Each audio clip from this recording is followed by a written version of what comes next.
வணக்கம். நம்ம சேனல்லேருந்து Nifty, bank நிஃப்டியோடைய daily analysis தினமும் பார்த்துட்டு வரோம். ஸோ நேற்று வீடியோவில் சொல்லியிருந்தோம், இன்னும் கவர்மெண்ட்டு பொறுப்பு ஏற்றுக்காத வரை இன்னும் ஒரு மேலே கீழேன்னு மூமெண்ட்ஸ் மாறிட்டு தான் இருக்குன்னு சொல்லியிருந்தோம். எப்போ ஆட்சி அமைக்குதோ அதுக்கப்புறம் கிளியரான ட்ரெண்ட் செட் ஆகலான்னு சொல்லியிருந்தோம். அதே தான் இன்றைக்கி நடந்திருக்கு. இன்றைக்கி பாருங்கள், டோஜி டைப் ஆஃப் கேல்சிக்ஸ் போட்டிருக்கு. ஸோ டோஜின்னா இன்டைஜஷனில் முடிஞ்சிருக்கு. மேலேயும் போக முடியாமல் கீழேயும் போக முடியாமல் இன்டைஜஷனில் முடிஞ்சிருக்கு. ஸோ இந்த கேல்சிக்ஸ்க்கும், அதாவது புல்லிஷ் கேல்சிக்ஸ்க்கும் மேலே தான் டோஜி ஃபார்ம் ஆகிருக்கு. ஒருவேளை நல்லா இதுக்கு மேலே கேல்சிக்ஸ் ஓப்பன் ஆகிட்டு ஆட்சியும் அமைக்கும் பொழுது நல்லா ப்ளஸில் முடியலாம், மேல் நோக்கி போக வாய்ப்புகள் இருக்குது. அப்படி இல்லாமல் ரிஜெக்ட் ஆகுது அப்படின்னா ஃபஸ்ட்டு இந்த கேல்சிக்ஸை பிரேக் பண்ணும். அடுத்த சப்போர்ட் லெவல் 21,305 இருக்குது. இந்த 1 ஹவரில் சிம்பிளாக கண்டுபிடிச்சிக்கலாம். இந்த 2 ரேஞ்சை வச்சு புரிஞ்சிக்கலாம். 22,910, 22,645 2 ரேஞ்ச் இருக்குது.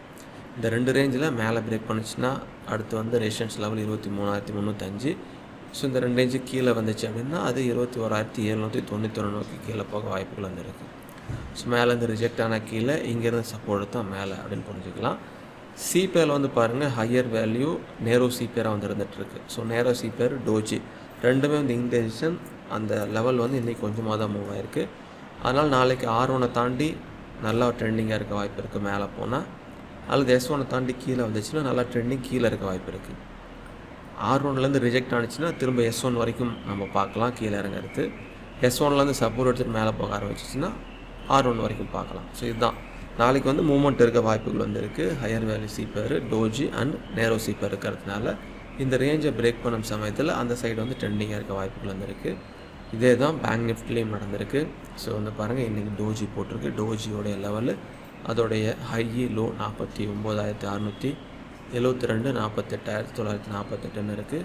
ஸோ மேலே தாண்டி புல் பேக்ஸ் பையிங் கொடுச்சுன்னா அடுத்து 51,133, கீழே தாண்டி செல்லிங் கொடுத்தா இந்த லெவல் வரலாம். ஃபஸ்ட்டு இதை பிரேக் பண்ணணும். ஸோ டோஜிக்கு அப்புறமா ஒரு ட்ரெண்ட் செட் ஆகணும் அப்படின்னா ஆட்சி அமைச்சதுக்கப்புறமா புல்லிஷ் கிடச்சிச்சு அப்படின்னா தொடர்ந்து மேலே போகலாம். இதே தான் இமீடியட் ரெசிஸ்டன்ஸ் லெவலாகவும் சப்போர்ட் லெவலும் இங்கே இருக்குது. 49,672, 48,948 அப்படிங்கிற 2 ரேஞ்ச் இருக்குது. ஸோ மேலே ரேஞ்சை பிரேக் பண்ணி புல் பேக் பையிங் கொடுச்சு அப்படின்னா 51,133.